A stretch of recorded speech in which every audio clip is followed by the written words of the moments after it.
For the recording, welcome back. We are Nagarjuna investigators. It's March 26, 2025. Let's gather our minds here as we usually do. Please bring your attention to your breath until you hear from me again.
Now bring to mind that being who for you is a manifestation of ultimate love, ultimate compassion, ultimate wisdom.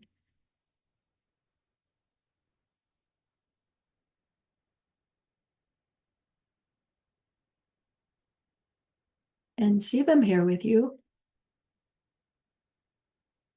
They are gazing at you with their unconditional love for you, smiling at you with their holy great compassion.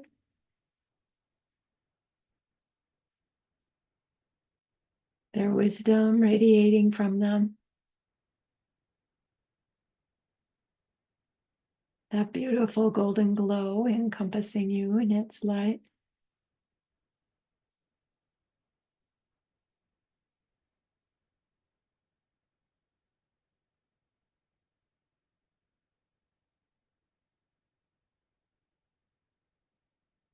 And then we hear them say, bring to mind someone you know who's hurting in some way.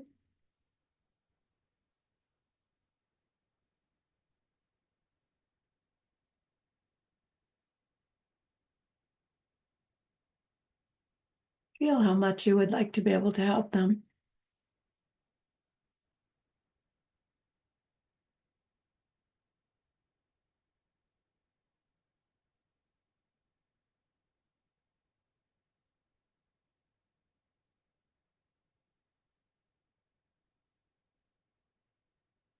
Recognize how the worldly ways we try fall short.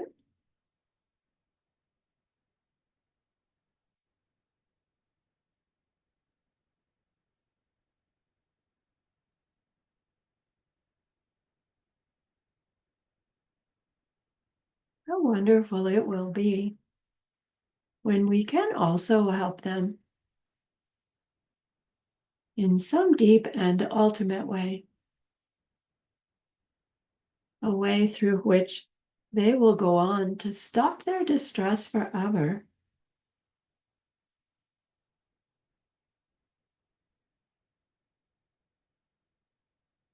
Deep down, we know this is possible, even inevitable.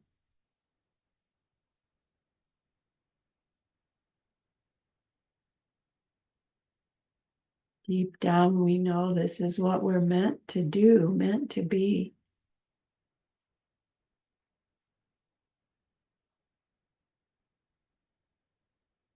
Our growing understanding of karma and emptiness, of profound dependence gives us glimpses of how it's possible.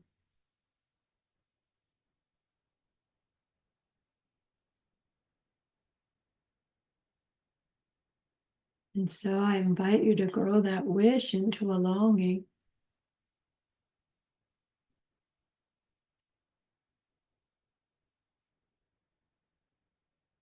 And that longing into an intention.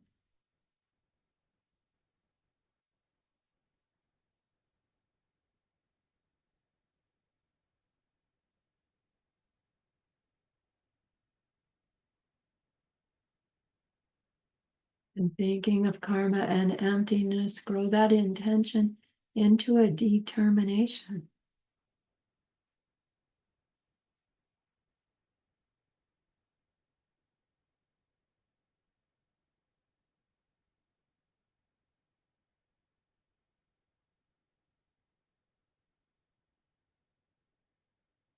Then turn your mind back to your precious holy being.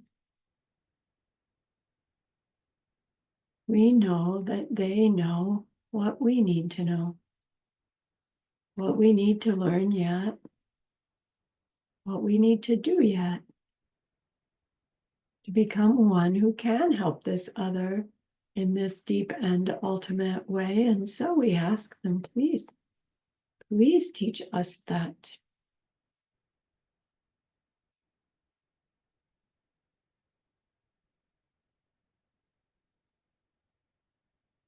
And they are so happy that we've asked. Of course, they agree.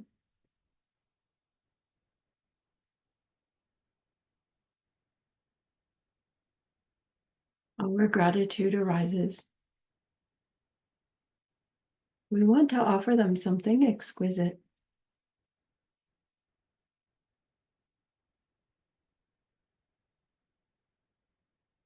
And so we think of the perfect world they are teaching us how to create.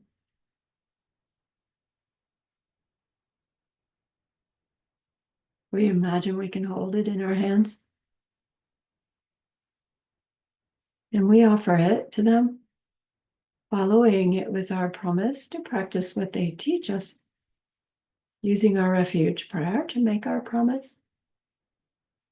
Here is the great earth, filled with fragrant incense and covered with the blanket of flowers. The great mountain, four lands, wearing the jewel of the sun and the moon. In my mind, I make them the paradise of a Buddha and offer it all to you. By this deed, may every living being experience the pure world. Idam Guru Ratna Mandala Kam Niryatayami. I go for refuge until I am enlightened to the Buddha, the Dharma, and the highest community. Through the merit that I do in sharing this in this investigation and the rest, may we reach Buddhahood for the sake of every living being. I go for refuge until I am enlightened to the Buddha, the Dharma, and the highest community. Through the merit that I do in sharing in this investigation and the rest, may all beings reach their total awakening for the benefit of every single other.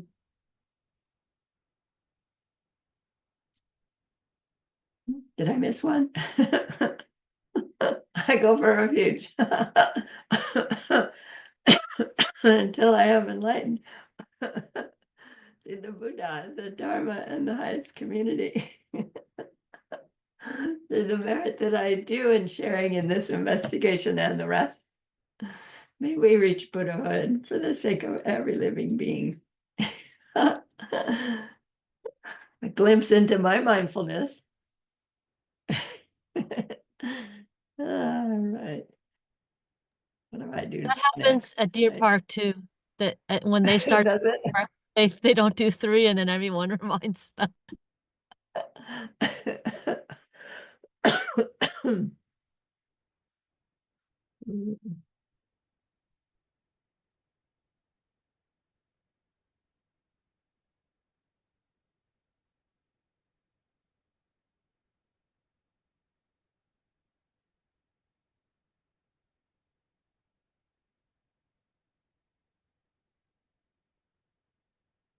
Hey, did we have homework last time? Did we have something we were going to work on from chapter 8? Okay, never mind. Let's start with the opening. Joanna, you are at the top of my screen. Wow. Thank you. Here I have made a song for you on the very root of the middle way, which I call wisdom.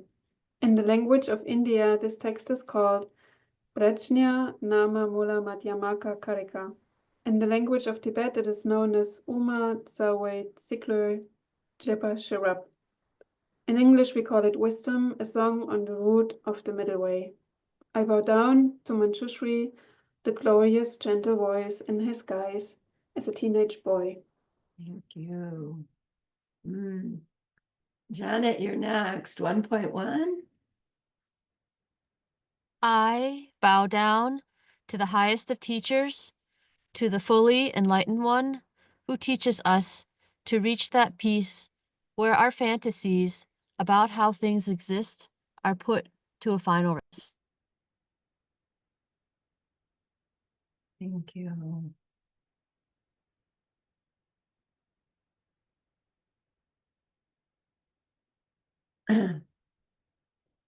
Pauline, 1.2.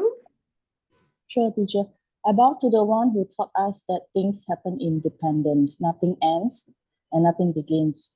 Nothing stops, but nothing ever lasts forever. Nothing comes and nothing goes. No two things are different, nor are any two the same.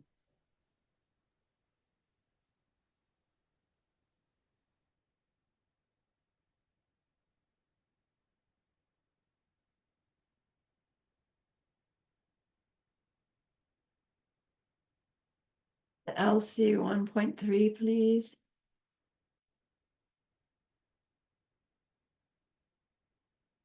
You need to mute. Unmute, please. Sorry, I thought I unmuted. Nothing grows from itself. Nothing grows from something else. Nothing grows from both, and nothing grows without a cause. There is nothing at all that grows at all. But Nagarjuna bowed down to Lord Buddha, who says everything grows in dependence. Everything happens in dependence. So what's up with Nagarjuna saying nothing is dependent on anything else?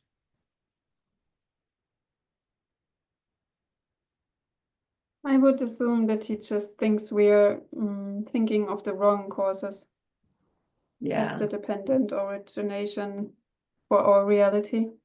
Nagarjuna says, yeah, maybe it's different. Right.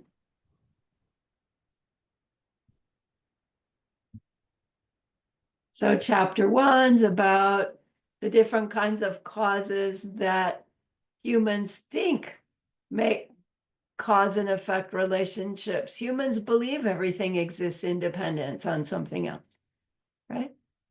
That's not new. It's just what they depend on is fantasy. So he points out all the different cause result relationships and shows that they're not possible. Chapter 1. Our Kachik says, yeah, but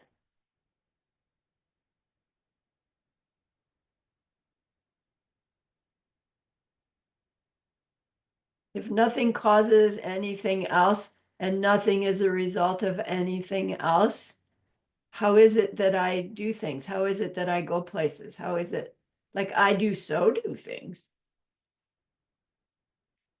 And Nagarjuna addresses going and coming, which was curious, right? Why would he choose that as the reaction, as his explanation to our reaction? I do stuff. Well, I guess in order to do stuff, you have to go there. You have to go from your bedroom to the kitchen to get a glass of water. So he talks about going and coming.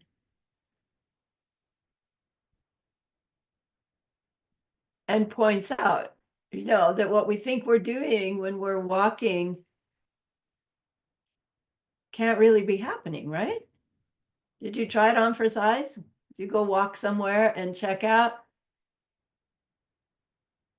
Could you find an actual moment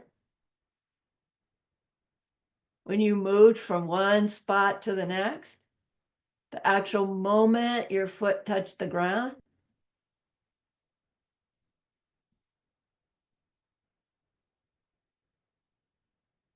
Do you remember there was some meditation in some class somewhere where you're walking to the door to go through the door. And what you realize is that actually there's these mental images popping up, where, you know, there's more to the mental image, but the gist of it is that the door is a certain size. You know, when it's over there, it's that size.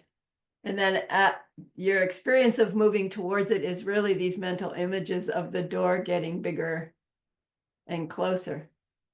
But it isn't actually you going to the door. It's just these mental images changing. That is the experience of the door getting bigger, right? And then as you step through it, right, it just disappears. It's an interesting meditation to do. So we follow his logic. Okay. Wow, that's cool. Wow, amazing. And then at the end of chapter 2, he goes, so see, go or gone, it's not possible. Has no nature. We here doesn't exist at all. Not us, but you know, ignorance here doesn't happen at all. And our Kachik goes, well, then what's happening when I see things, right? When I hear things? I do so exist because I have these sense powers and I interact with the world that exists with my sense powers. And he goes, well, let's check that out.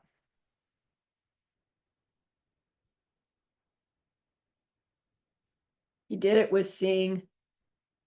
We went back and did it with all the others. That was fun.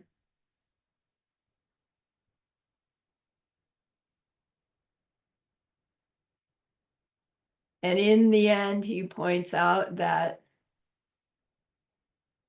what we think is happening when our eyeball engages an object and our mind's eyeball recognizes it, you know, you can't find the moment that happens. You can't find the place that happens.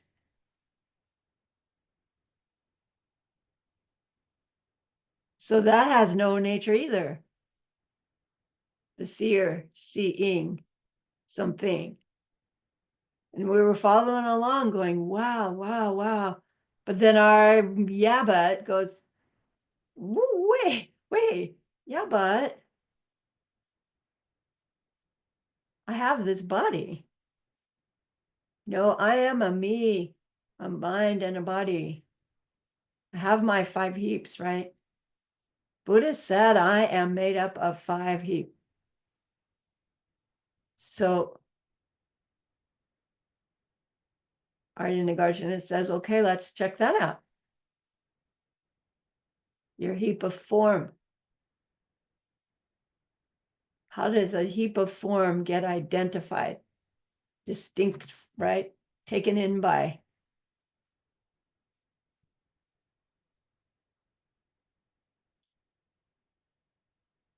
And we went through that on chapter 4.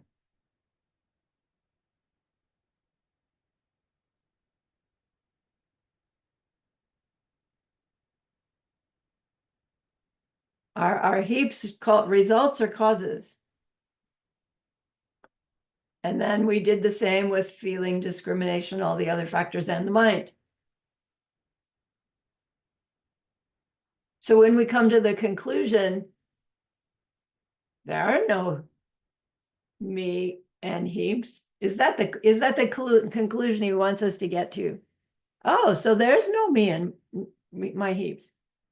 No. But ignorance hears it that way. What? That Nagarjuna, he says there's no nature to the 5 heaps. The 5 heaps have no nature. Right. Of course they have no nature. That's how they can be the five heaps, mine for me and you for you and constantly changing. But ignorance says, no, that can't be that my five heaps have no nature because here it is. Right? To be this solid, it has to have a nature. That's what our ignorance is really clinging to. Just by habit, just by seeds, right? Just by belief. It isn't that and never has been, but our belief is that it is. And so we act to protect it. I'm talking to the choir. So chapter 4, our heaps have no nature. Like wisdom says, duh, that's how they can be the heaps. Ignorance says, what? And Kachik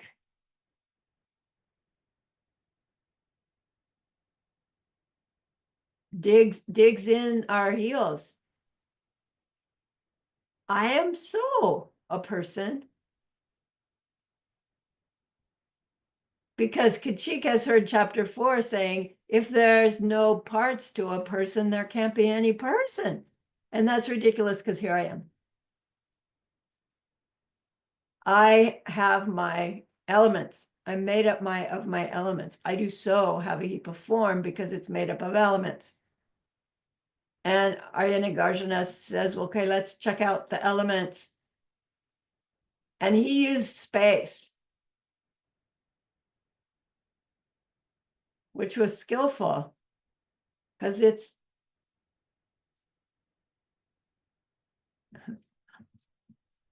we said my physical form is made up of the elements: earth, fire, water, wind, and space. So he addressed space, the hardest one.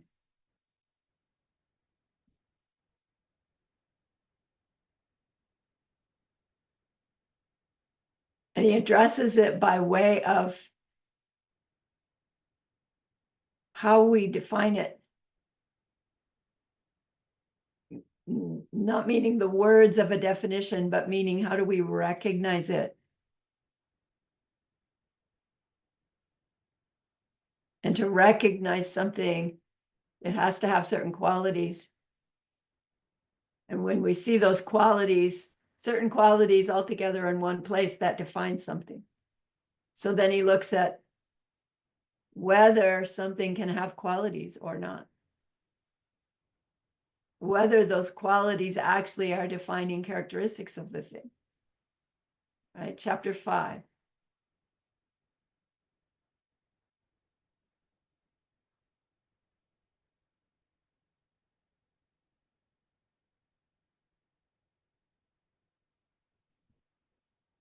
And he shows us that the things that we use to define other things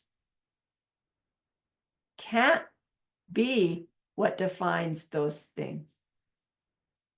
For all these different reasons from chapter 5. The defining characteristics have no nature. So how can the thing that we think that they define have a nature? Right? You can't take things with no nature, put them all together and come up with something that has a nature. So our elements, they have no natures. Right? Part of us goes, oh yeah, cool. The other part of us goes, what? I do so exist because, and those things exist because I want that, right? Do you see where he goes? Arkachik goes, no, those things in the form of form do exist because there are things that are pleasurable and I want those things. I feel desire.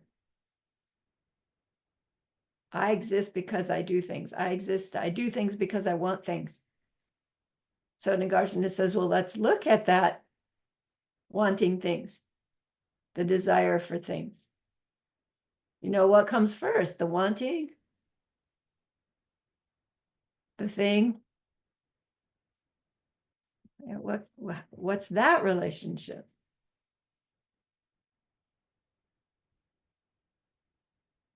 So chapter 6 was investigating the wanting and liking. Lama Christie called it desire and the one who has desire.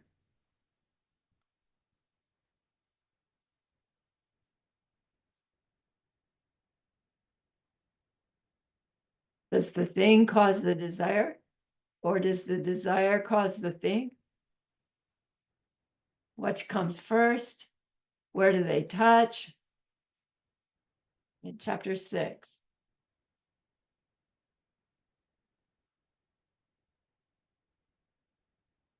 Are they separate? Are they the same?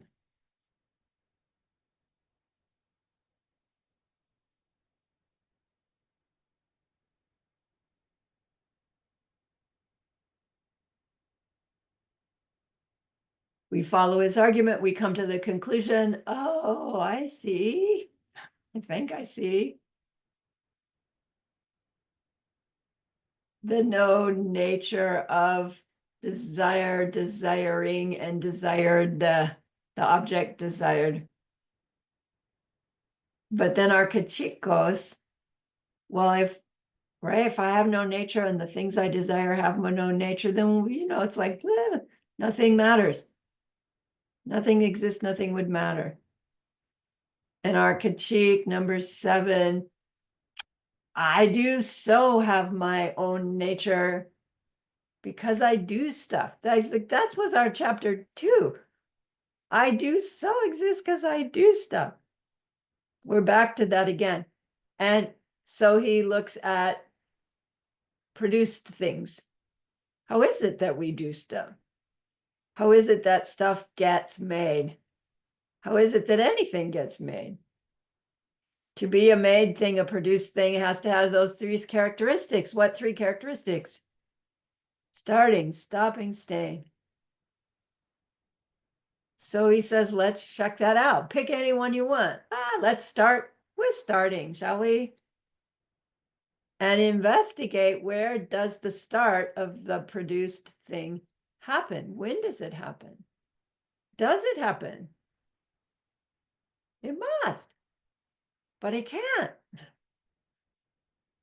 But it did. But it's gone. But, right? So we went into that. Seemed like just crazy semantics, but it helped us see his process of his logic. Look for the start. Well, the start itself is a produced thing, so it has to start, stay, and stop. So let's find the start of the start. When and where does that happen? And how can you say something started until the thing is there? And by the time the thing is there, it can't still be starting. Now it's staying. So, right? It's like we were thinking, oh, it's all just crazy words, but did you check to see when you put the key in the car and turn it? When does it actually start? The minute you pick up your keys? The minute you go out the door? The minute you get in the car? When is the start of the starting of the car? So we follow that all along. And he says, do the same for staying and the same for ending. To see how it is that produced things can't be produced in the way that we think, but what the conclusion is, see, so produced things have no natures. Part of us goes, yeah, cool, great. The other part of us goes, what? And leads us to chapter 8. Did we finish chapter 8? This is supposed to be a review, and it's taken us 3 weeks to get through chapter 8.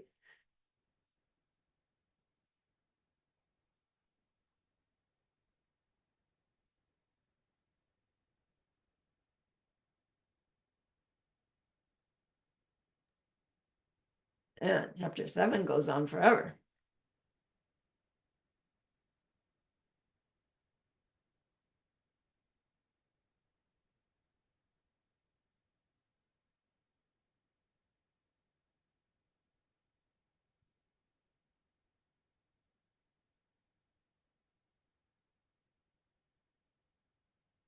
Oh, chapter 7.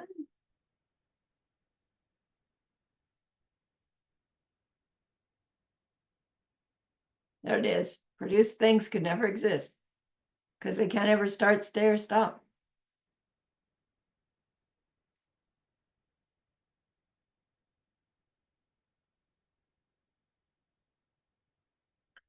Somebody recently quoted this verse. Where was that? Betts's translator class? Nick's translator class? Was that where? Oh, it's Venerable Utpala's book, The Interlude on Emptiness. Is her chapter right now is going into 70 points on chapter 7 of this book. Yeah, So she's going into somebody that is looking into this particular chapter and having many points about it, which is very interesting. Um, the other people were Stanley was doing Abhidharma, and they were talking about how people look at things and how there's an object and subject. So the duality isn't necessarily the projector who's the angel, the devil. The angel and devil are projecting. It's the projector on the object. That is the duality, or the two sides. And then interesting enough, Adam and Juan did a little debate, and Geshe Michael said it was an early debate about whether red and white were the same color. yeah, And it's an interdependence one, because they're saying, yeah, because all things are the same. So this week in Mixed Nuts, it was all over the place for Nagarjuna. yeah, And I didn't look at all the debates, but I told Roxana I want to learn how to analyze. So they did an example analysis. So I should at some point circle back to that. But then Geshe Michael already told us what the solution was. Even though he asked if red and white were the same thing, he said, yes, they are. So there is no difference between the devil and angel, the people projecting. They're both projecting something on the object. And right, herein lies our problem. right, So right. Everything is nothing but the process. And that process makes things different. But the things aren't different. They're all mental images ripening, as Janet points out, right? So he said things that start, stay, and end in the very same way. Things that start, stay, and end things start, stay, and in the very same way as a dream, an illusion, a city of spirits. Do things start, stay, and end in a dream? In the dream, yeah, you experience it. But when you get out of the dream, you say, oh, it's just a dream. It didn't really happen. So is it like, does that mean that at some point we're going to get out of this dream and go, oh, that was all just a dream. It didn't really happen. I don't know. I don't think they talk about ever reaching a place where you get out and look back and say, oh, it was just a dream. But maybe as you're, Buddha you, and you're seeing all your past lives at one time, that maybe that's what it's going to feel like.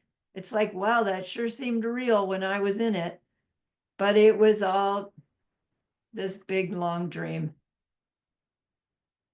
And yet, does that make what you do while you're in your dreams unimportant? No, we make karma while we're in our dreams.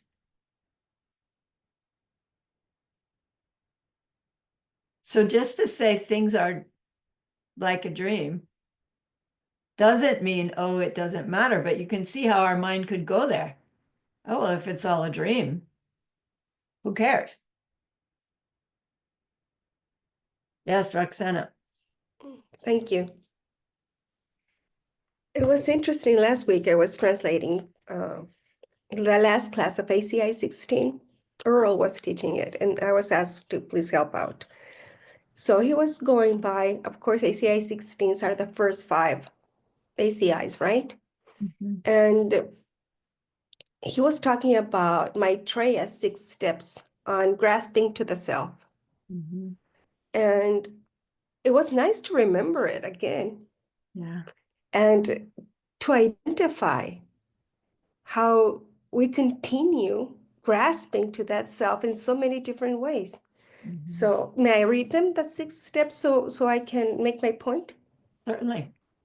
Okay, the first step, it says, from birth, you already have karmic seeds for the 2 tendencies to see things as self-existent, yourself and your parts. So that's from birth. The Okay. second one, due to those seeds, you start to have the 2 tendencies to see things as self-existent. Number 3, you begin to see things the wrong way. Sorry.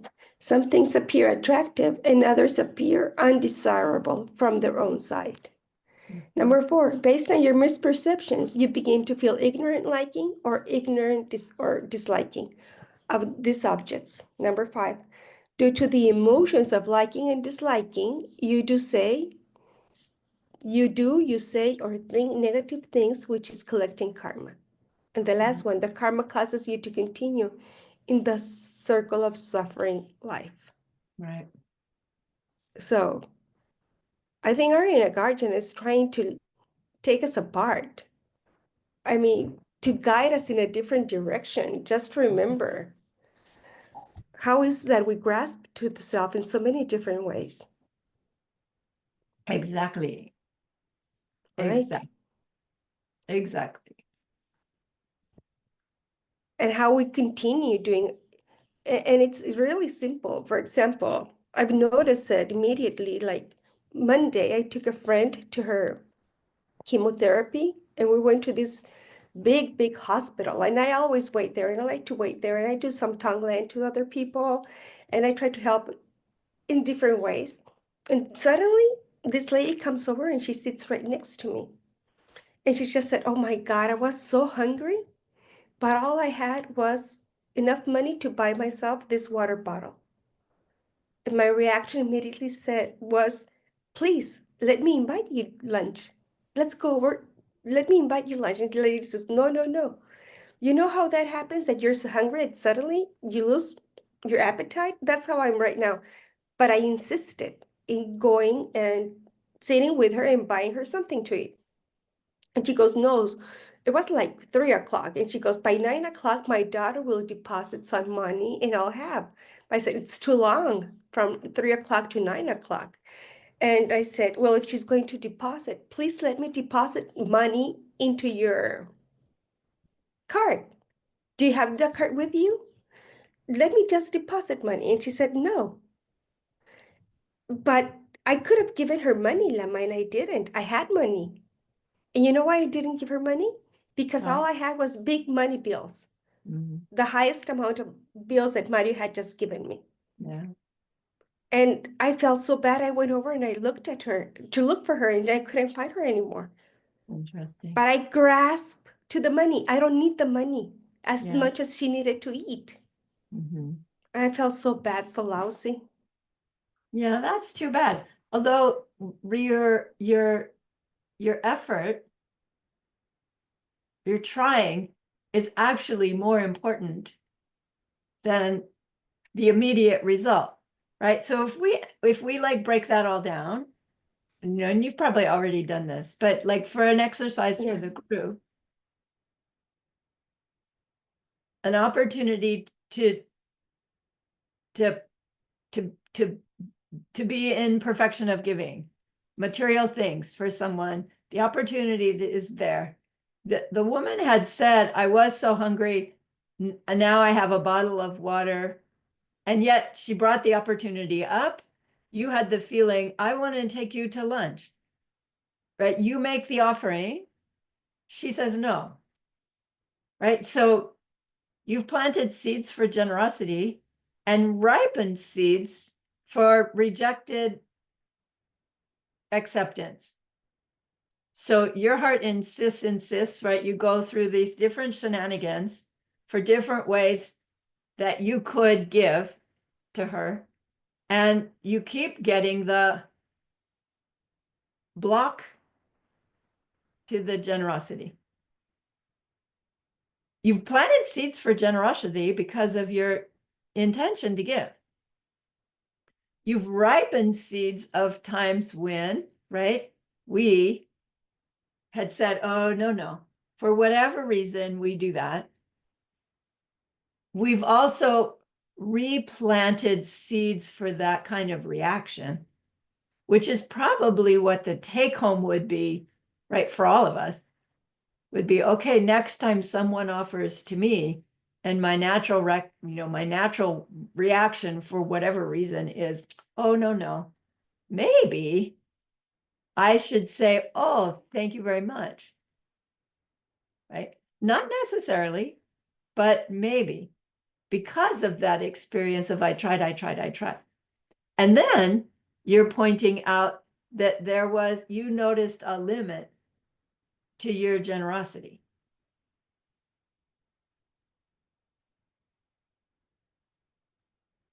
Because when it came down to just giving her money, whether she was going to take it or not, it was like, oh no, this is too much. And that, to me, what I'm hearing is that's what you're beating yourself up for. That why didn't I just pull out whatever came out of my hand and hand it to her? You know? And that's like a whole different thing for you to get to address in your pool of seeds, to see what might happen, to prepare yourself for what might happen in the future. But you know what would have happened? She would have said, oh, no, thank you, right? So in that regard, I don't know, right? You can go many, many ways with that different scenario. It's a great example to how deep and rich our experiences are. You know, surface level, I tried to give and I couldn't. But there are all these different components going on in there. So the wanting to give, the trying to give, plants good giving seeds. Nice. You know what I thought? Next time, because it's the third time that I go to that it's a big, huge hospital near Lemon. And there's people from different parts. Yeah. And it's not a private hospital, it's a public hospital. And there's people in lots of needs. Yeah. So I thought next time I'll just make some sandwiches Nice. and carry some water bottles with me. And Right. all I have to do is just offer, Yeah. because there's Nice. so many people there. Yeah. Yeah. So I need to go prepared. I wasn't prepared. Right. Right. Nice. That's a really nice conclusion. Now I see what the need is there. Right. Yeah. Nice. Thanks for sharing. My pleasure. So 7th chapter is about produced things. Us producing something, really, not the produced things. Me, I'm a producer. And then chapter 7, wait, maybe it, right? My nature as a producer of things. I have no nature as a producer of things. Ignorance hears that and thinks, reacts with, well, then I don't do things. And chapter 8 goes into doing. Doers doing. Deeds and doers. Agents and actions is the term that they use. I do stuff. And Nagarjuna says, well, let's check. And the first 2 verses cover the whole chapter.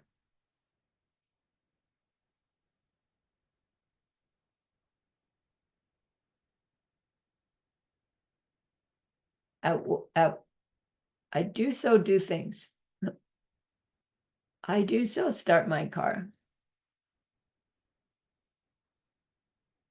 And he says, well, then let's check.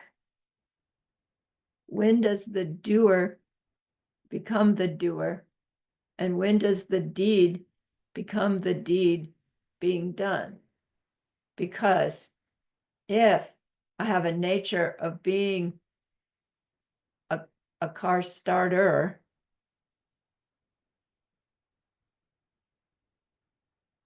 and so the deed is the car getting started,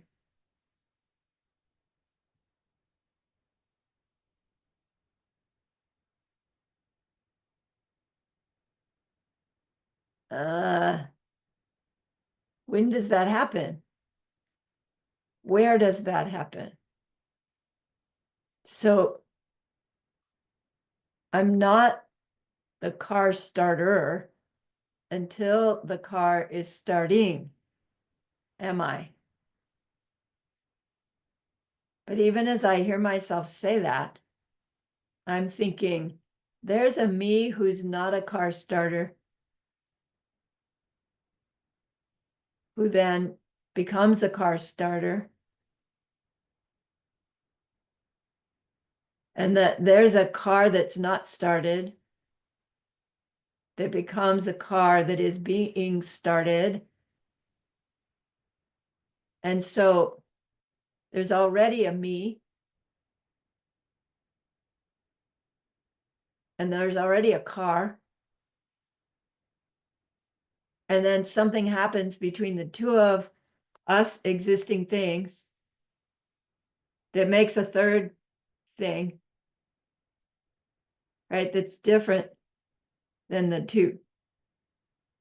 So if this exists, if the me exists independently,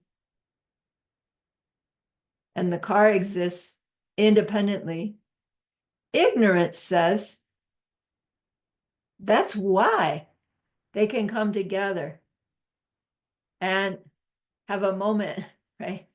When the me, independent me and independent car can come together in such a way that the car starts. And Nagarjuna says, well, but wait, can a me, independent me, who's not a car starter, all of a sudden become a car starter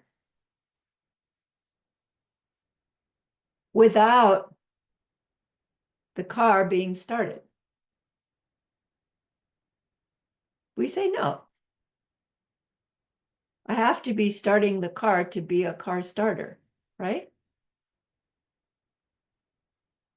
Well, then the car has to be being started before you become the car starter, because starting the car is what makes you a car starter.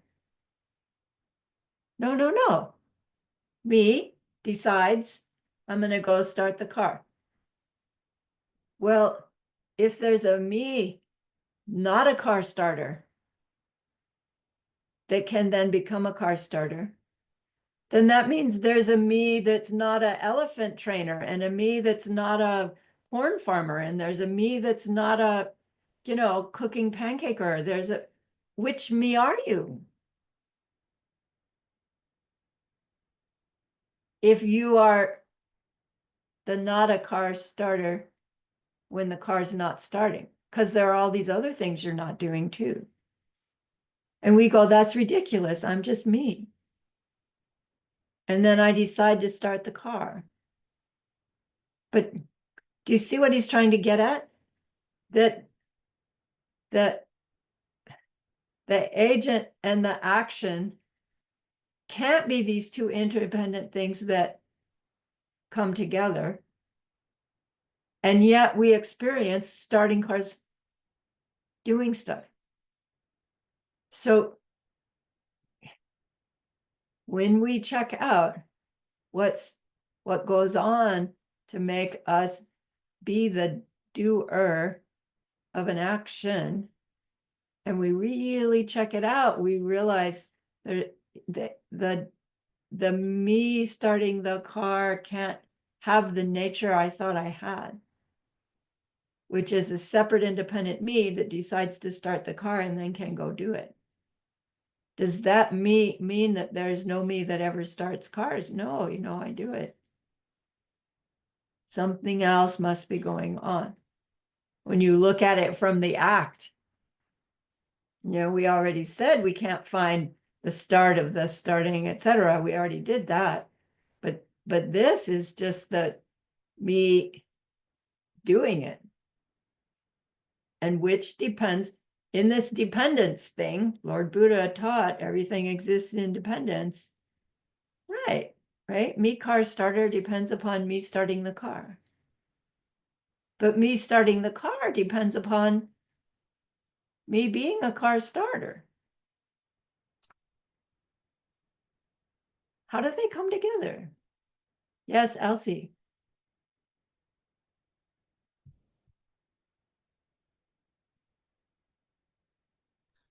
I don't seem to be able to unmute myself.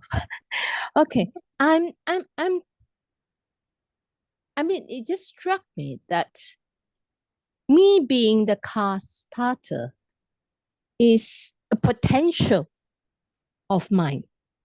Right. So when I have this potential, and when I get a car that I get to start, then I become a car starter. Right.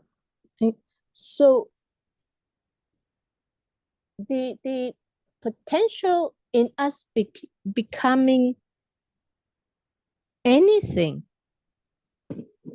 needs like a catalyst to be there.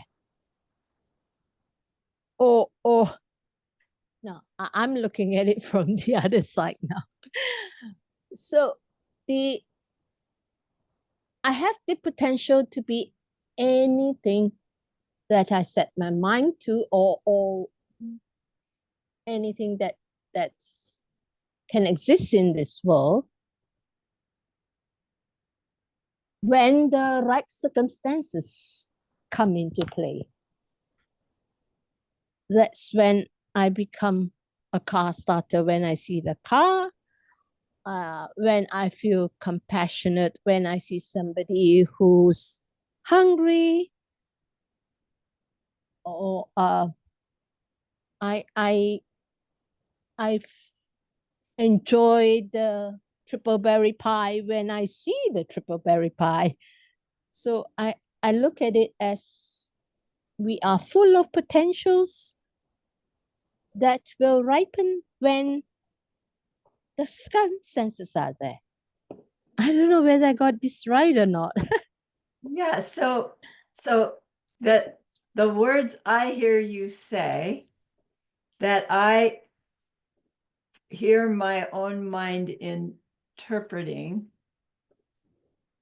is finding myself at a level 2 or mind only school level of explanation, in the sense that what I hear the words saying is there's a I that has this potential to be anything, but the anything that it will be is dependent on some outer circumstance that this me with my potential meets up with. And that's accurate, but not deep enough, right? So it will help us get a little more, less attached to things.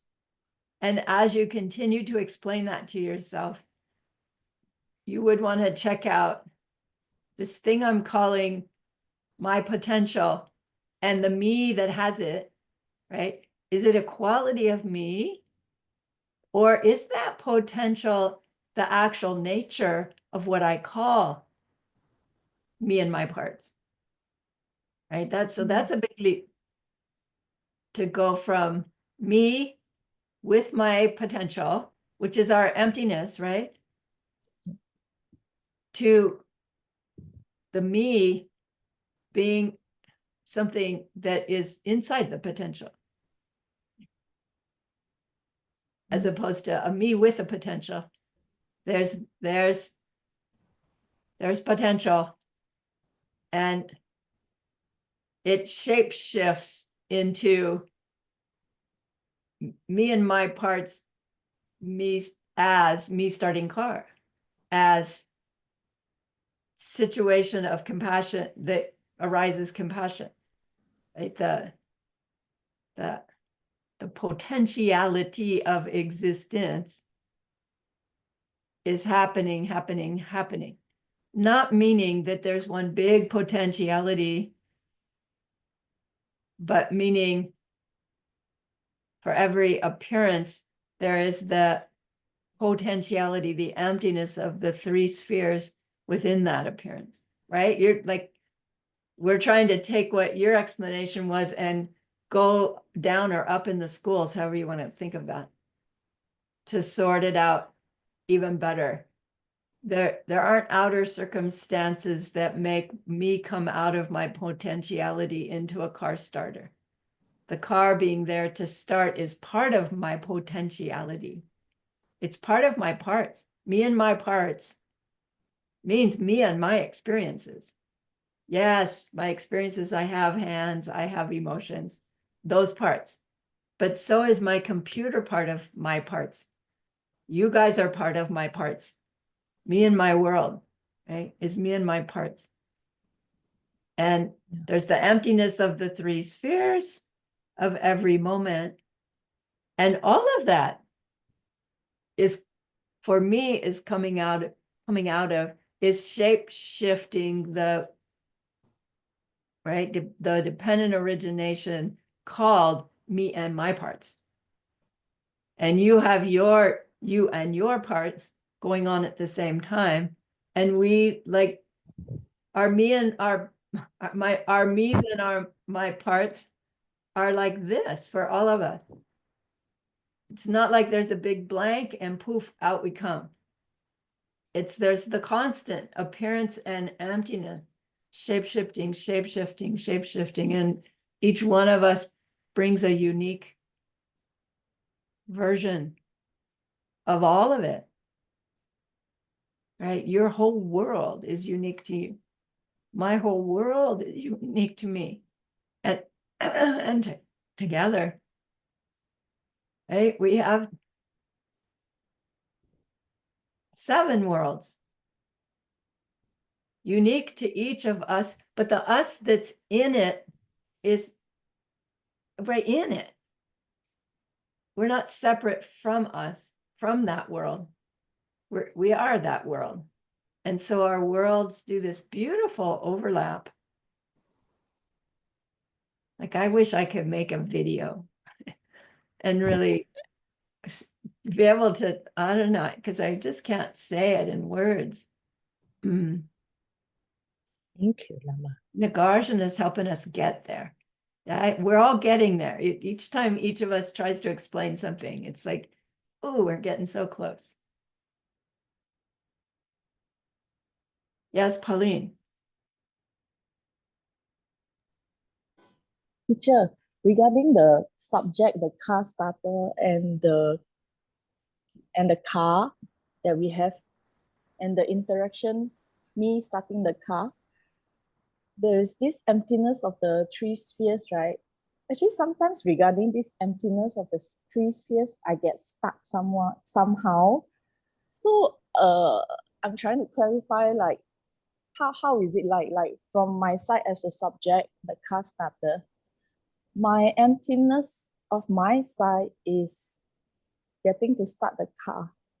Meaning to say, probably I have the emptiness behind it would be, I must have maybe chauffeured someone or get someone somewhere. Is that the emptiness of me as a subject side? And then what about the emptiness of the object side, the car? Sometimes I get stuck trying to contemplate between the 3 spheres. Maybe teacher, you can explain basing on this example of the car starter and the car and the interaction in between.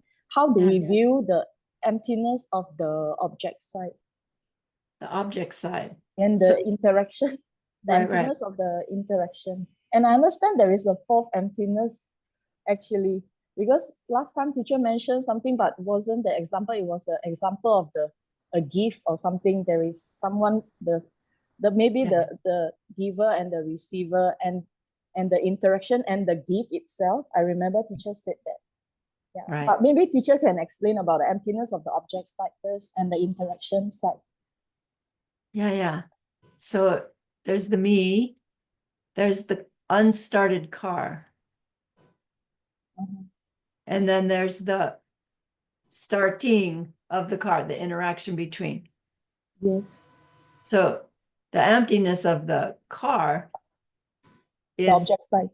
right, the object side, the car that's not running. Right? Yes. The car that's not running Yes. would it would be to analyze it would be there's where do we start? Let's say we're standing there looking at the car Okay. versus in your living room and the car's in the carport, right? We actually have the car in our visual experience. So the emptiness of the car there is that my eye is picking up colors and shapes and putting onto those colors and shapes my car. Okay. And the emptiness is that that object there is nothing other than that, the result of that. And you can analyze that. You don't need to, right? But if we were to analyze that, we would sit there and stare at that car and think, well, does everybody see my car when they look at this thing? And of course you go, no, nobody knows that that car is my car unless they know me, but they'll know it as a car. And then you go one step deeper. It's like, well, wait, does everybody know this thing as a car? Yes, that They like see the it, fly. right? What about the fly. fly? Right. You know, what about the infant child? Right, they're sitting in their car seat, but their experience doesn't know that's mom's car. So to show the emptiness of the car, right? You just start there and go down until you find the one that goes, oh yeah, duh. The emptiness of the car, the very real car, right? It's hard. You need the key to open it. The very real car, colors, shapes, memories, beliefs, all those different aspects that go into my judgment of that information, my car, right? Everything, my car that I've had for 6 years, my car that needs its oil change, my car that, right? Everything about the me and my car is included in that ripening that we're just calling my car, emptiness of the car. It's not that from its own side. So when I contemplate this part, I have to think the car is my parts. And from the emptiness of the car side, I'm also one of the parts. You are. Yeah. And I am, right? Yes. Right. Okay. Right. So if you need to know why is this information made into car, and you say, oh, my seeds, cars, is it a good car or a bad car?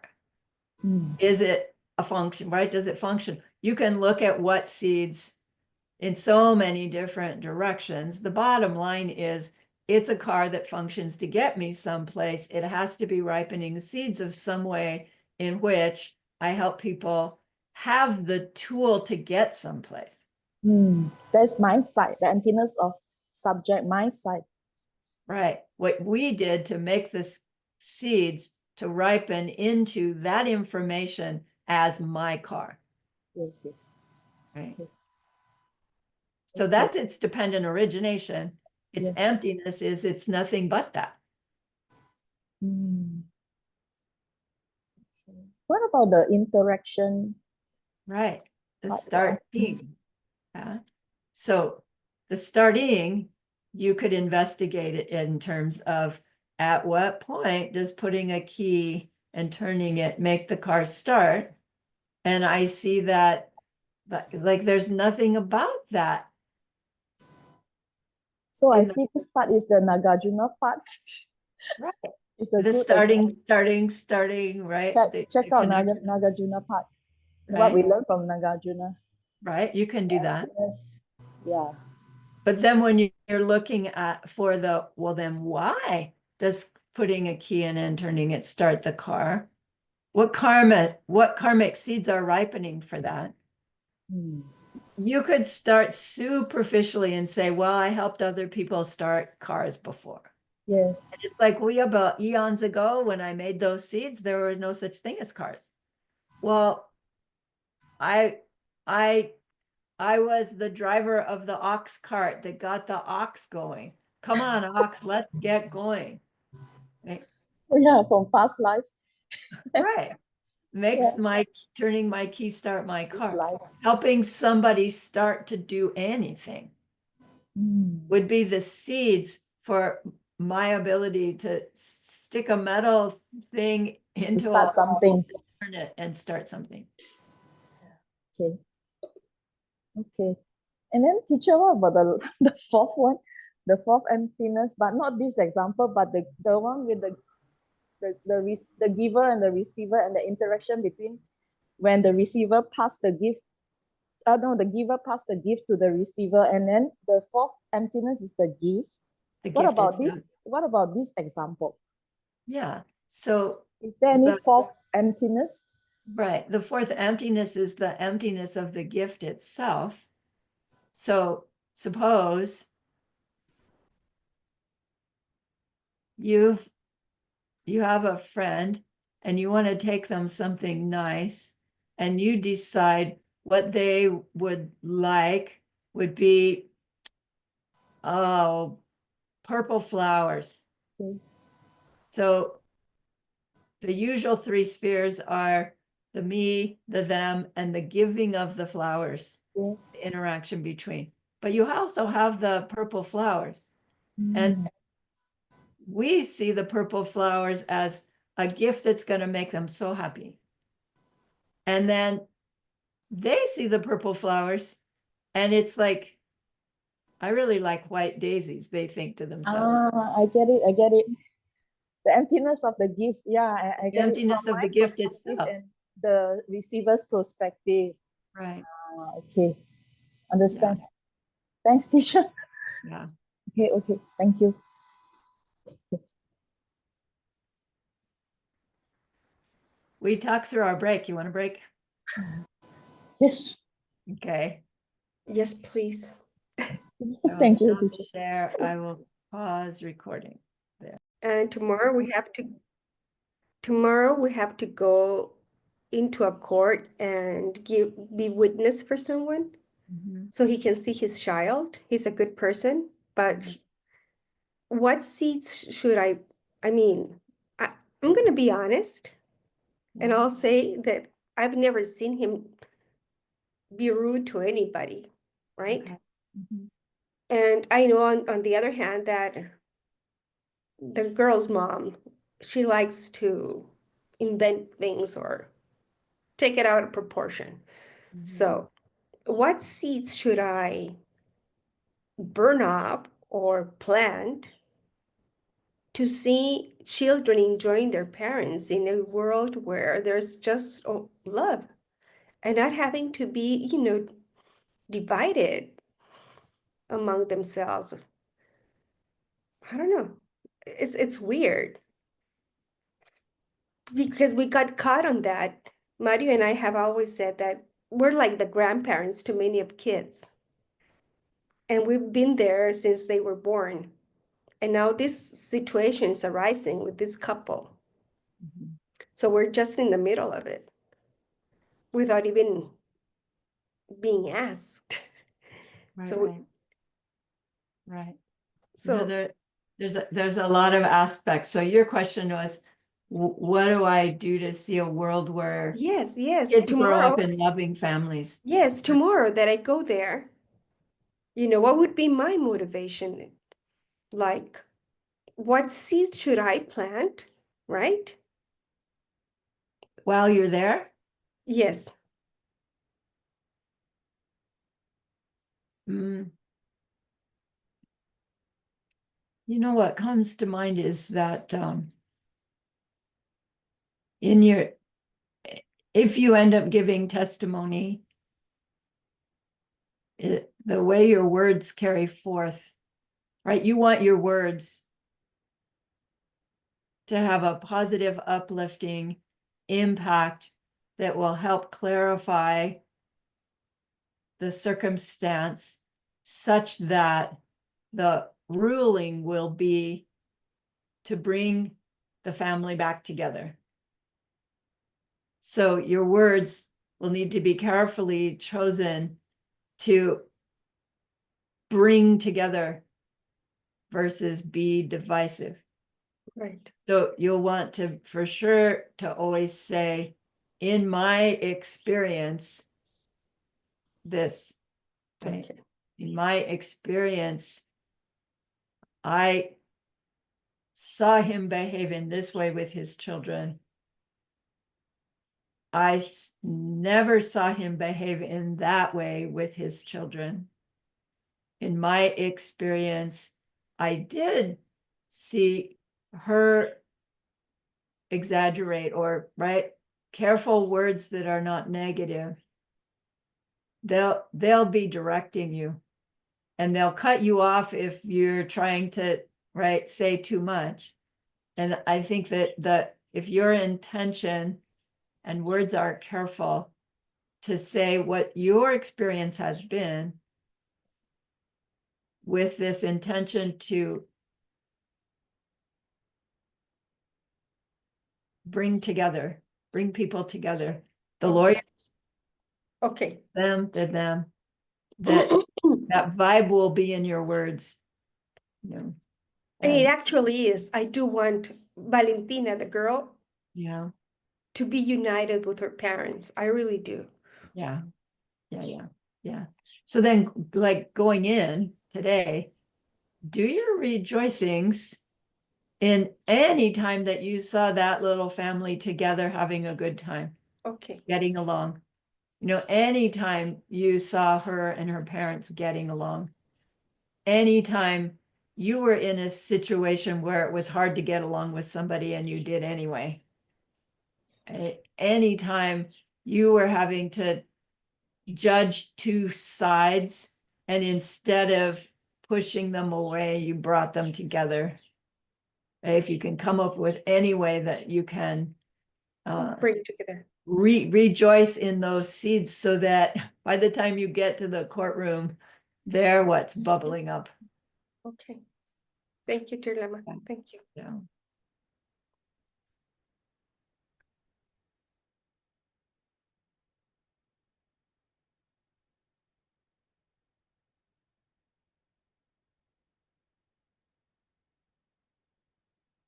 All right, so we were zeroing in on chapter 8,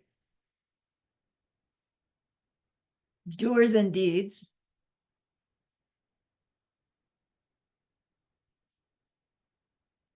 Nagarjuna says,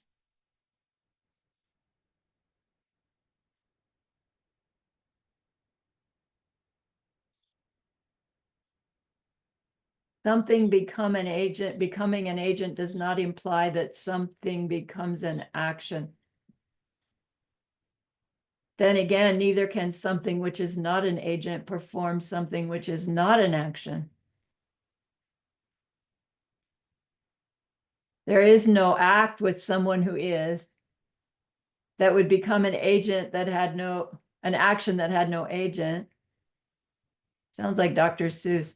There is no act where something is, where there is no action. They would become an agent again.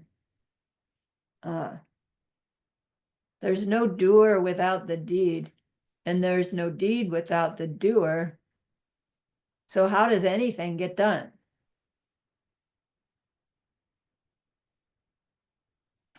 We negotiate all of that. But in order to go from chapter 8 to chapter 9, our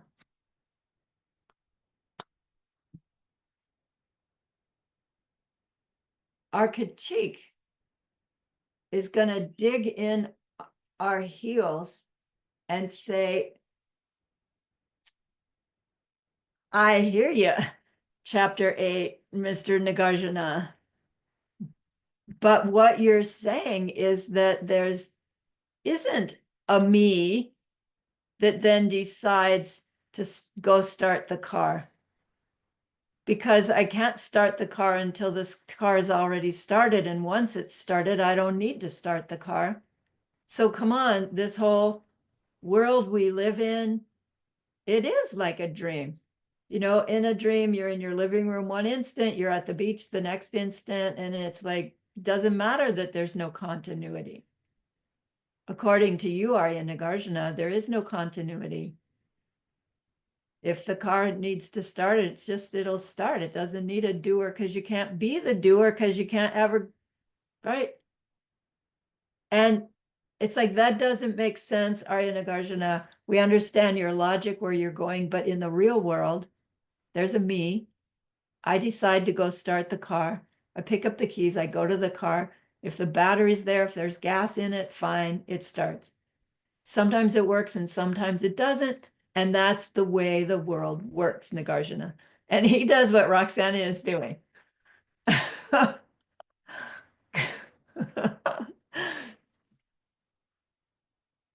But why does our Kachik act like that?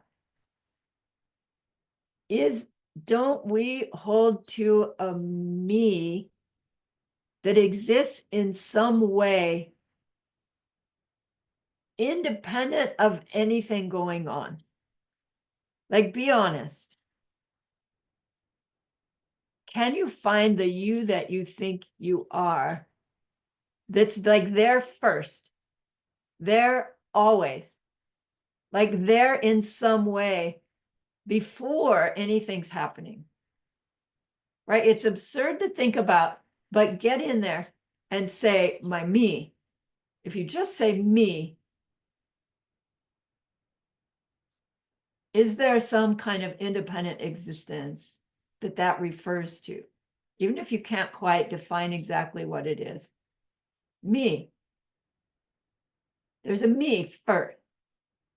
And then me responds to circumstances or decides to do something. But that me, some kind of slippery, substantial me, is always there, either in the background or up front when somebody's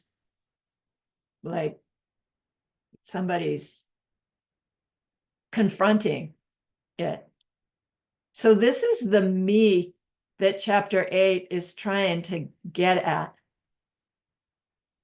Can there be a me, a subject side,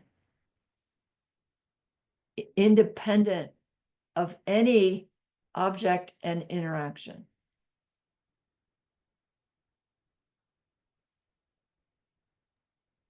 Well, Can that's you? the no nature of the me, right? Right. It shows the no nature of the me, the fact that you could not establish a subject, a me, without there being something to compare yourself to. There has to be an other in order for there to be a me. But in order for there to be an other, there has to be a me. If you're thinking it of it in the seventh consciousness, isn't it? You're going through it in a dualistic form, Right. egocentric form. Deceptive reality is Right. a dualistic reality. Right. And dualistic reality doesn't just mean self and others.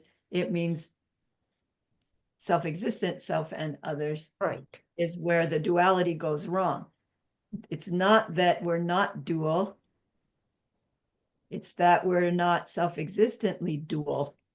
We are dual. There is So I self, have the awareness, right? yes, It's just the awareness. right. The awareness, which includes, which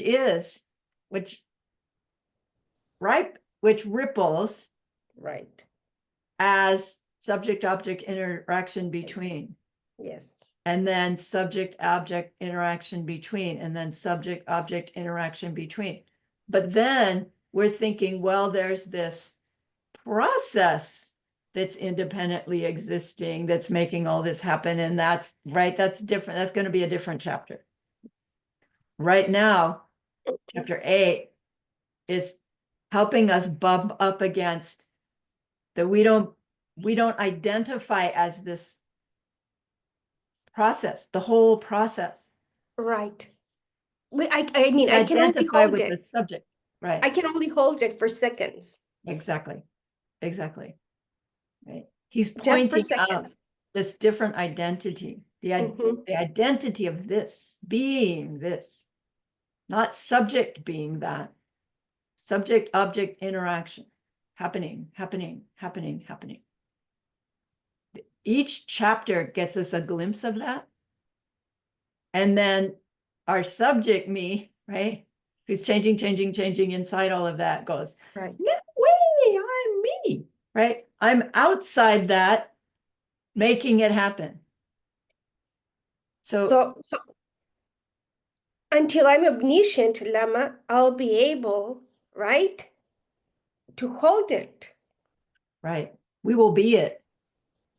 Right? We That will will be it, be our right? existence. Right. But Right. until then,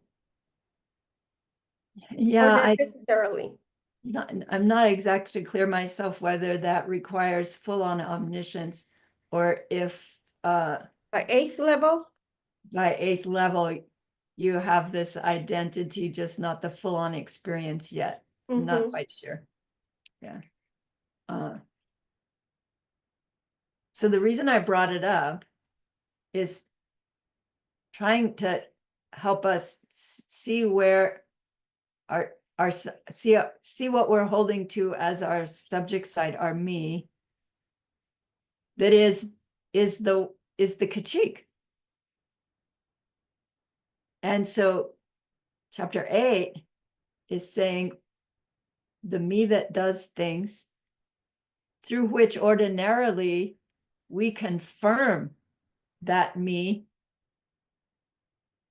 right? The mistaken me, but the me, we confirm that I'm real because I do things. I confirm that I'm a real me because I can start my car. I can bake triple berry pie. I can, right? I can do things. And Nagarjuna says, no, you can't, right?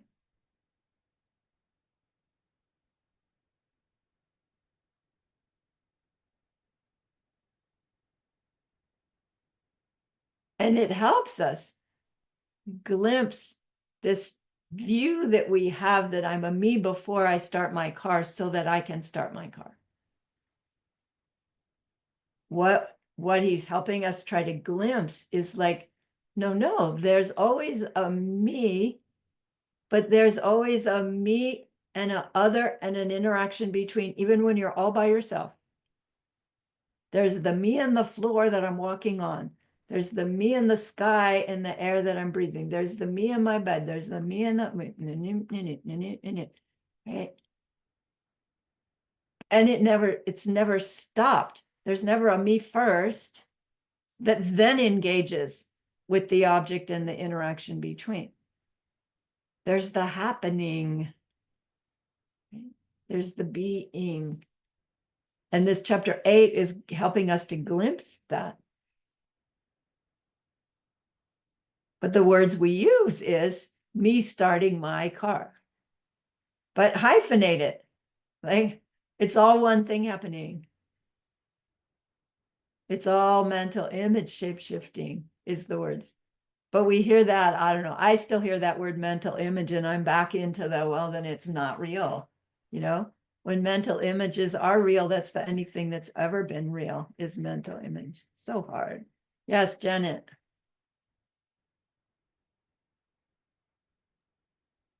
So we're supposed to use our daily lives to help us with all this. Please. I'm very bad. I'm going to use Roxana's. I could use mine. I could, but I'll use Roxana's because I'm a bad person. Whether the chord appearance is, however, they're both projections of your mind anyway. Either way. Right. Which makes them real and makes them important. Yes.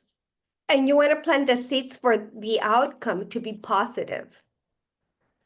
But we can't plant seeds today for the outcome tomorrow to be positive. That's where rejoicing practice comes in and purification practice comes in. Right. That's why What I we asked do for today. advice. Right. Yeah, that's because I want to go there. I mean, with a clear mind, with a Yeah. clear, pure heart, Yeah. and Right. making sure that my words would convey wisdom for everybody in a very harmonious, loving, positive way for the outcome. I'm not going to rule the outcome, Right. but I'm Right. sure that whatever is said there, it might be taken into consideration. Right. Right. Right. Good. But So, my Lay Lama would say you do a purification and it will work, but it might work in your next life. It might not work in this one. That's true That's too. the problem. That's But true. it might work in this one. We just Yeah. don't. Yeah. Whatever does happen in the courtroom is purification, right? As we experience things, we are burning off seeds. right. That's a kind of purification. Yeah. But they're just bok chucks. And it says mental seeds are planted through your awareness of what you do, your say, or your think. Exactly. So you have to be aware. Right. You can't not be aware. You have to plan ahead in such a important thing. Well, Right. well, often we aren't aware. We are always aware. Well, Not, no, not always, yes, right? always. Oh, really? Yeah, mind is always aware. That which is clear and aware. So we're aware of our ignorance as it's We happening. are. We Our, are. our our dark ignorance that things aren't coming Dark from ignorance. outside. Yes. Yes. We are very clearly replanting it moment by moment. This thing we can't see that we are aware of. Crazy, huh? Yes, Teacher, Joanna. sorry, like Joanna, go ahead first. I Sorry. just had another thought that a good part to rejoice today in for tomorrow's meeting is also where have I been able to consider the words that I heard? Because Roxana beautifully said that she wanted her words to be considered. So whenever you have been open to situations, to other opinions, to whatever, also Mhm. rejoice in this, to have open ears and hearts to hear your Right. words. Yeah, Would be good. nice. Rejoicing in all of Roxana's studies, that she's listened to teachings and opened her heart and learned and applied it, and yay. Dear Lama, yesterday we started a Dharma classes here at home. So we're getting there. Wow, good job. Yeah, we're starting the Sangha. Yay. Yay. Suck us in. We're still waiting for that letter. Okay, Good but I just started working on everything. for you. Okay, let's go to the end of chapter 8 so we can get to chapter 9.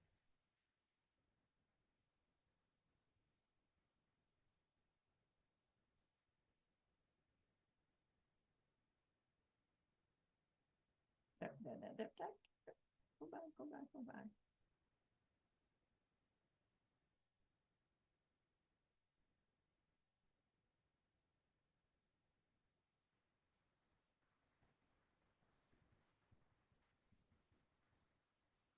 Okay, here's his conclusion. An agent is created dependent upon its action. So I'm not the starter of the car until the car is starting. And action as well comes about in dependence on nothing less than its agent. The car is not starting until I am the car starter starting it. Got it? Do you see how absurd it is? So I can't ever not be a car starter and then become a car starter without the car already starting. But the car doesn't start until I get in there to start it. And it's like, I do it all the time. It's magic. It's just plain magic. One should understand taking things on in just the same way for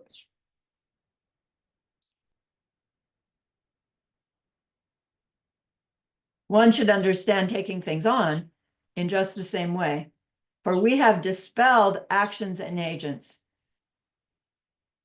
Actions and agents can be used to understand the rest of things. So he's saying, you understand this thing about car starter, car starting, anything that happens to you, same. And any aspect of the three spheres of experience, same. Like there's nothing else you need to know than this. And we're all shaking our heads. Yeah. But then if I ask you, like after class, I'm going to go put up my altar. And I think there's a me here that's doing class. And then there'll be a me in the interim. And then there'll be a me putting up my altar. And then there'll be a me, going to do my sit. And I think there's a me in the interim between these things. And in chapter 8, he just showed us that if there's an interim me, then I never could set up an altar. If there's some interim me separate from whatever's happening at the moment, there can't be an actor without the action. There's always the me doing something. Subject-object interaction between. And we go, yeah. And then we get to the end of chapter 8 and we go, yeah, but what's our yeah, but at the end of chapter 8? We pointed out the impossibility of ever becoming a starter of the car, and yet I start cars. There can't ever be the me baking triple berry pie. And yet I do it. Yes, Janet.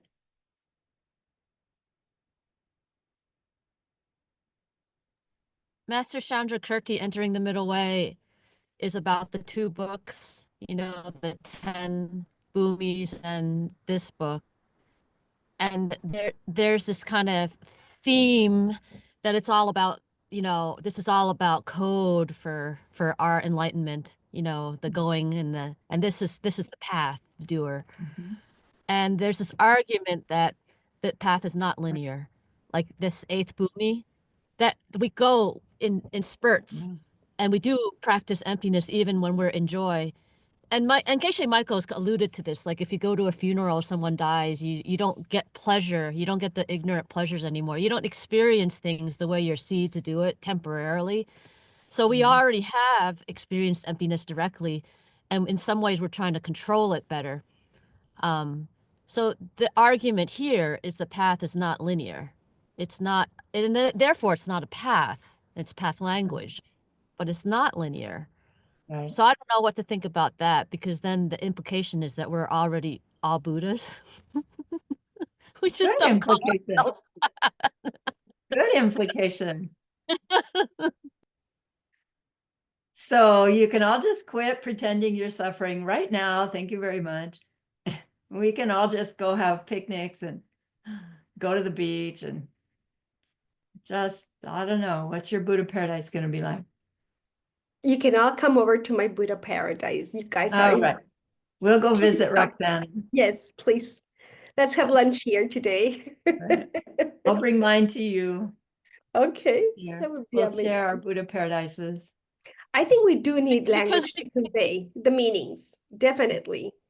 But for each one of us, it all depends on how that path is. For me, it's like trying to identify the map that I must follow. And Right. somebody may call it path, somebody might call it different. For me, it's like a route map that I know that, okay, follow this direction Right. and then stay there, analyze it, Right. I mean, not grasp, I mean, try to have a clear understanding of what that wisdom is conveying to you, but it's conveying to me in words, in signals, in language. Right. So I don't know. Right. And then you end up and you think, oh, this is it, but you know you need to go further, and you only have enough gas or mileage, and then you have to plant more seeds to go further. I mean, so I don't know if it's linear or if it's in scale. I know it's in scales. You have to make stops. Right.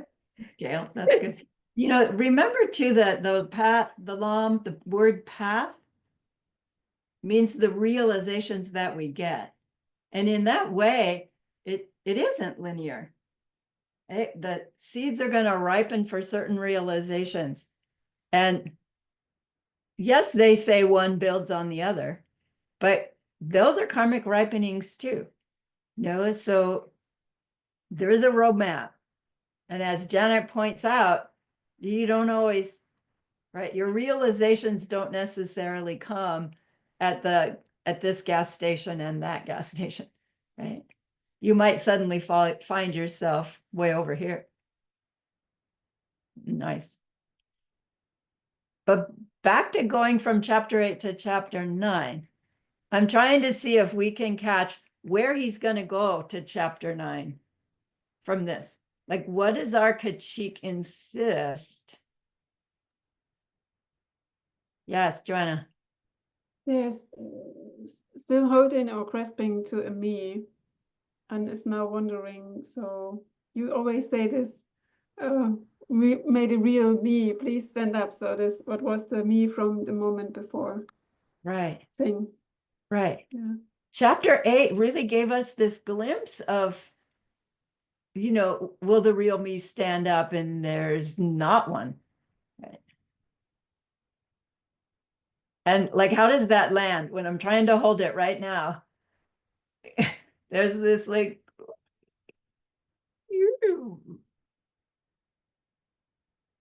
what do you think he's going to talk about in chapter 9?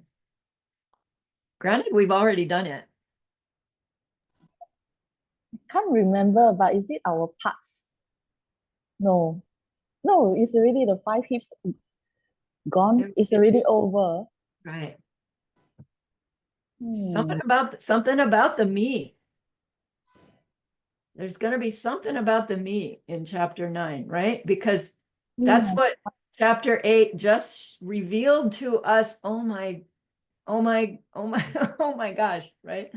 And then our Kachik is gonna dig in its heel. There is so a me.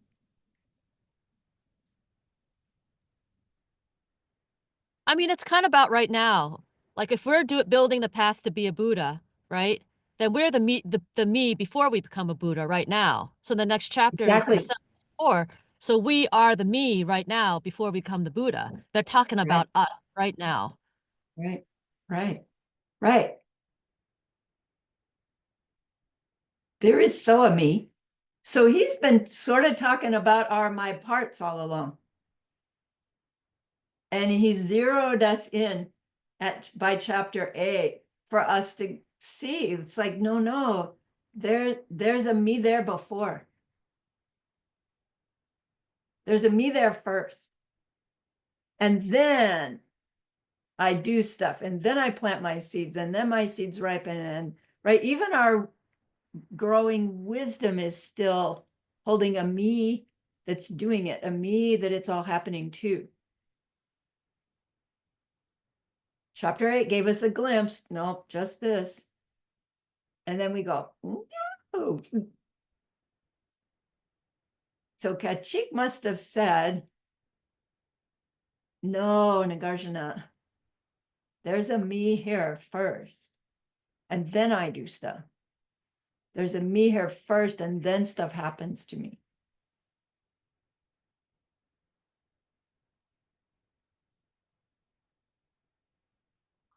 So he says, okay, let's check that out. And it's interesting how he goes about it. Janet, you're at the top of my screen. Will you read, please, 9, 1, and 2? Some say that the one who has looking or hearing or such, or feeling and the like, among others, and those that relate, should be present prior to such objects. Got that? If the entity involved were not present, then how could there be a looking or the like? Thus, the entity involved should be present prior to these. Man, Roxana, it's really good you're present before that court date. Right.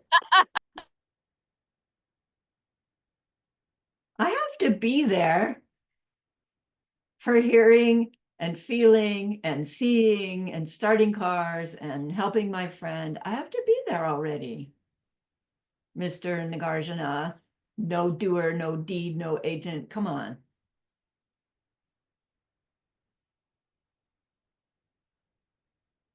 Yeah.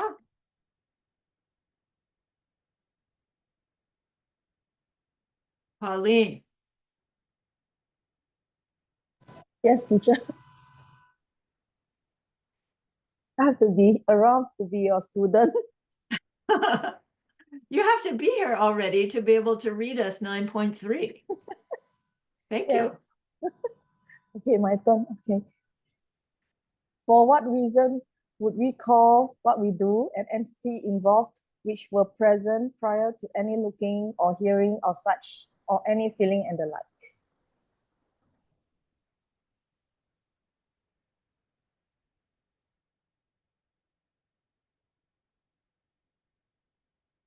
We just said there has to be a me here first in order to do any of that stuff. Now, Nagarjuna says, why do we call that me?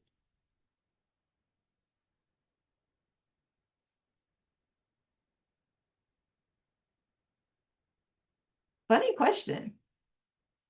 There has to be a me here first.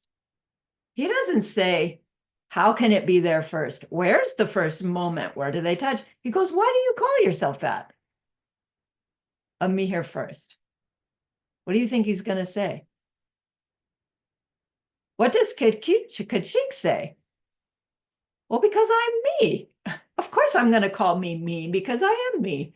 I'm not anybody else.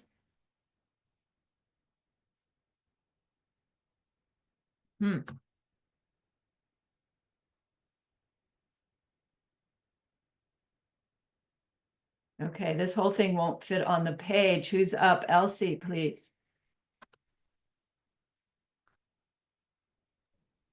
Thank you, Lama. Suppose that even in the absence of a looking and so on, this one would still be present. Wouldn't it then be true beyond any shadow of a doubt that even in their absence, those would have to exist? Okay, let's stop there. So we're saying there is so a me before anything happens. But how do we know there's a me that will that will be there to take on whatever that's happening. How do you know there's a me? Yeah. How would we know that's a me? I don't know how to answer that. We just know. To quote, there's a movie that says that. I just know.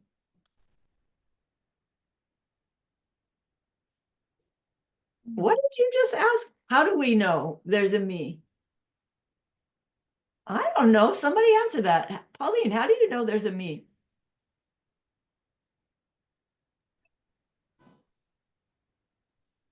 I don't know how to answer. Oh my gosh, I'm embarrassed. Because I'm here, right? Because I experience, because I love, because I hate, because I feel, because I, right? How do we know there's a me? I exist. Would I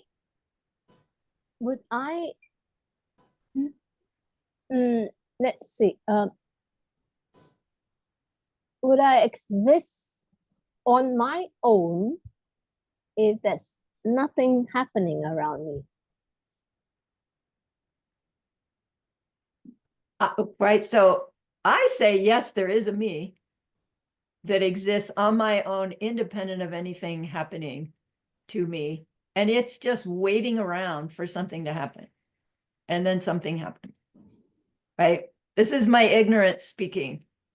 Right. I'm trying to stop believing in that me. But when I check, it's like, oh, there it is again. It's still in there. So that me that, we intellectually know is impossible Mm-hmm. is the one that in this verse, Nagarjuna is saying, suppose that one does really exist. It's there independent of any other factor. There's no looking or seeing, or there's no anything happening. And we're still positing that there's a me that's existing in that way. Or do you see how absurd it's starting to become? Trying to think about it? So When we just sorry. hold it, it's right there. Mm. But when we try to zero on and what is that thing really and what's it doing and how do I establish it? It's like, So if there is a me at the beginning, and I am experiencing things as I go through my life, would then this me would not change, right? It would not be influenced by the experiences that I'm Exactly. experiencing. exactly. Exactly. If, whoa. So in chapter 8, we were using the me starting the car. And like all of a sudden it popped in my mind. It's like, what if the me is similar to the car being started?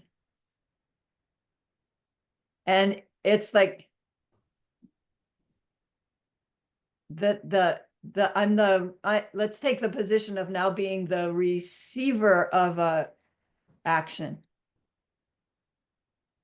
And he's saying that if there is this me that exists independent of any other factor, just waiting for something to happen, the fact that I exist in some way independent of things happening,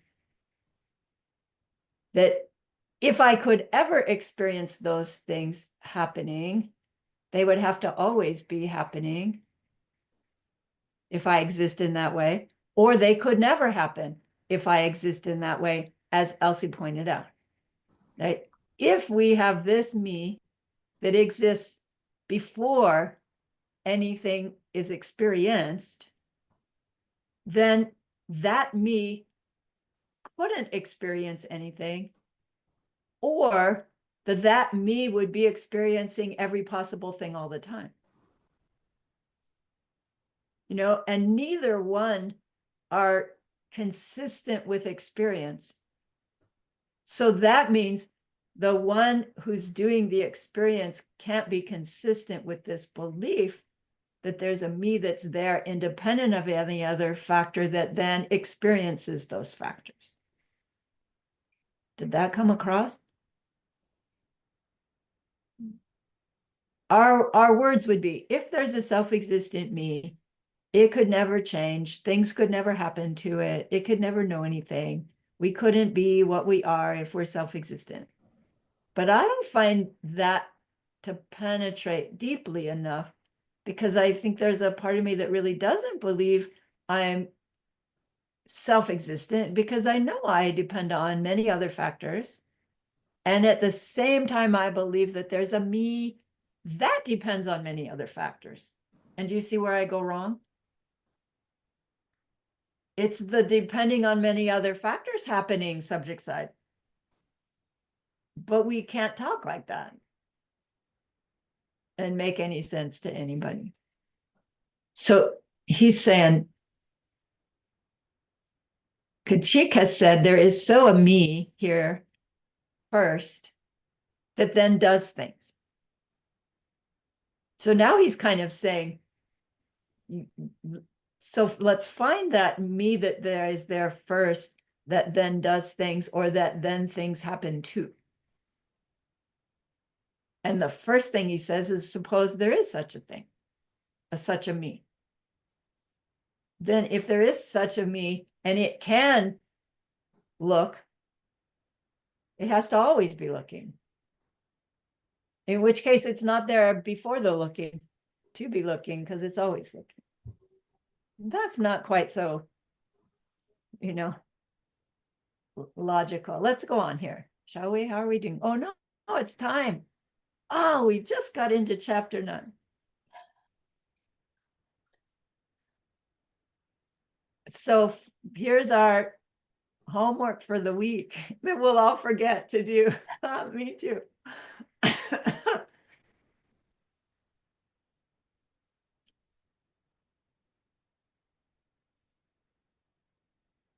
Go looking for that me that's there first before you do anything. Like, try to find a moment before you do something and identify the me that's there and see what happens. That should be fun. So remember that person we wanted to be able to help. If they were listening, you know, to us doing this class, they're probably thinking, oh, they're just having fun, you know, playing with words. And okay, great. And we had that high intention of doing so in order to help them in that deep and ultimate way someday. And so we have set that in motion. And that's a great, great goodness. So please be happy with yourself. And think of this goodness like a beautiful glowing gemstone that you can hold in your hands. Recall your own precious holy being. See how happy they are with you.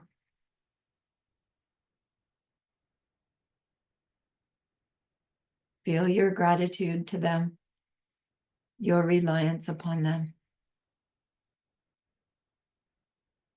Ask them to please, please stay close, to continue to guide you, help you, inspire you.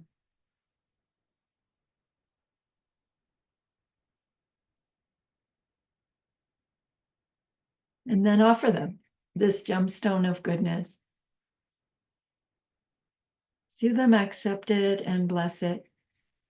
And then carry it with them right back into your heart.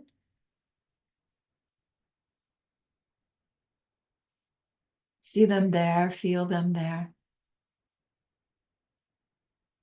Their love, their compassion, their wisdom.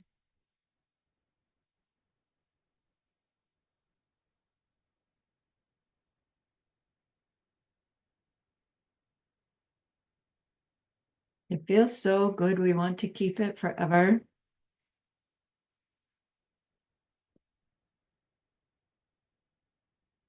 And so we know to share it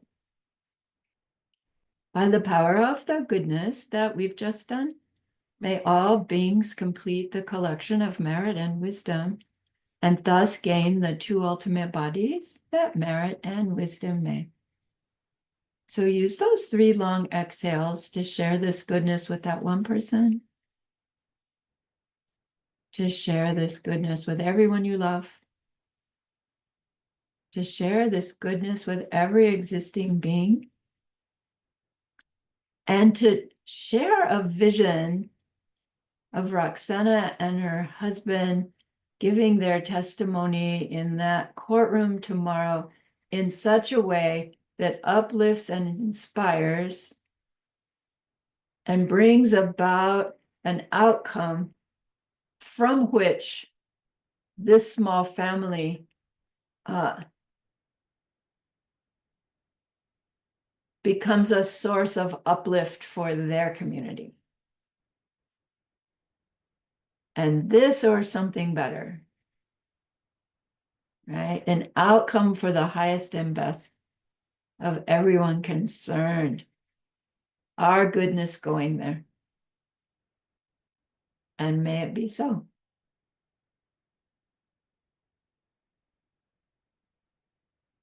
Okay. Thank you, my dears. Thank you, dear Holy Lama. Love you, Thank everybody. you. Love you, ladies. I love you all. See you next week, if not sooner. Thank you for Okay. teaching. Love you. Bye-bye. Nice to see you, Bye-bye. Tracy. Bye. Bye-bye.